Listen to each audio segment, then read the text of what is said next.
आज की क्लास में हम पेमेंट की एंट्री करना सीखेंगे। जब भी हम अपने किसी क्रेडिटर को पेमेंट करते हैं तो इसकी एंट्री टैली में कैसे की जाती है, आज हम ये सीखेंगे। इसके लिए सबसे पहले आपको गेटवे ऑफ टैली पे आना है। गेटवे ऑफ टैली पे आपको यहाँ पे ऑप्शन दिखेगा अकाउंटिंग वाउचर्स का। अकाउंटिंग वाउचर्स पे आएंगे, हम इसे सिलेक्ट करेंगे। जैसे मैंने अकाउंटिंग वाउचर सेलेक्ट करा, यहाँ पे मेरे पास वाउचर खुला हुआ है जर्नल का। हमें पेमेंट करनी है तो इसके लिए हमें पेमेंट वाउचर पे आना पड़ेगा। तो F5 प्रेस करेंगे। पेमेंट वाउचर पे आने के लिए F5 प्रेस करना पड़ता है। जैसे ही मैंने F5 प्रेस किया, यहाँ पे पेमेंट वाउचर खुल गया है। पेमेंट वाउचर पे आने के बाद यहाँ पे आप F12 प्रेस करेंगे। आपको ऑप्शन दिखेगा use single entry mode for payment. इसे आपने नो रखना है। इसे नो करने के बाद जैसे ही मैं इसे नो करूँगी, यहाँ पे मेरे पास पेमेंट वाउचर डेबिट और क्रेडिट के मोड में आ जाएगा। इसके बाद उस क्रेडिटर का लेजर क्रिएट करेंगे जिसे हमें पेमेंट करनी है। जिसे मुझे पेमेंट करनी है उस क्रेडिटर का नाम कार्लट्रॉनिक लिमिटेड के नाम से है। तो मैं यहाँ पे उसका लेजर क्रिएट करूँगी। लेजर क्रिएट करने के मेरे पास दो तरीके हैं। या तो मैं एंट्री करने से पहले अकाउंटिंग इन्फो में जाके उसका लेजर क्रिएट कर लेती। अब मैंने वहाँ नहीं किया है तो अब मैं डायरेक्ट यहाँ से भी कर सकती हूँ। डायरेक्ट यहाँ से करने के लिए मैं Alt+C प्रेस करूँगी। जैसे ही मैंने Alt+C प्रेस करा, यहाँ पे लेजर क्रिएशन का ऑप्शन आ गया मेरे पास। अब मैं अपने क्रेडिटर का लेजर यहाँ पे क्रिएट करूँगी। मेरे क्रेडिटर का नाम है कार्लट्रॉनिक लिमिटेड।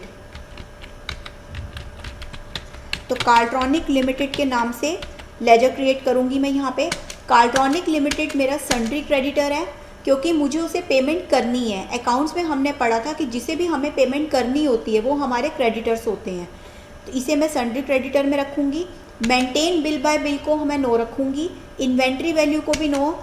और यहाँ पे आप उसकी डिटेल्स डाल सकते हैं जो हमारा क्रेडिटर है। तो यहाँ पे कार्लट्रॉनिक लिमिटेड का नेम, आप उसका एड्रेस डाल सकते हैं इंडिया, और यहाँ पे स्टेट, और GST को भी हम अभी नो रखेंगे। ये सब करने के बाद Ctrl+A प्रेस करेंगे। Ctrl+A प्रेस करने के बाद यहाँ पे मेरे पास कार्लट्रॉनिक लिमिटेड का लेजर क्रिएट हो गया और उसके नाम से डेबिट भी हो गई है एंट्री में। अब कितने अमाउंट से डेबिट करना है, उसे मुझे 500 की पेमेंट करनी है। अगर मैं उसे 500 की पेमेंट दूंगी तो मैं यहाँ पे 500 का अमाउंट डेबिट करूँगी। यहाँ पे मुझे क्रेडिट करना है। क्रेडिट हम या तो मैं पेमेंट उसे कैश में दूंगी या फिर बैंक के थ्रू दूंगी। मैं पेमेंट उसे कैश के थ्रू दे रही हूँ तो यहाँ पे मैं कैश अकाउंट को क्रेडिट करूँगी।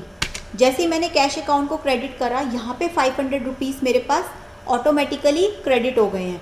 इसके बाद मैं इसकी नरेशन दूंगी। यहाँ पे मैं नरेशन दे रही हूँ बीइंग पेमेंट मेड। तो यहाँ मैंने नरेशन दे दी है बीइंग पेमेंट मेड। इसके बाद इस एंट्री को मैं एक्सेप्ट करूँगी। जैसे ही मैं एक्सेप्ट करूँगी तो मेरे पास पेमेंट की एंट्री टैली में एक्सेप्ट हो जाएगी। तो इस तरह से हम जब भी किसी क्रेडिटर को पेमेंट करते हैं तो उसकी एंट्री हम टैली में पेमेंट वाउचर में कर सकते हैं।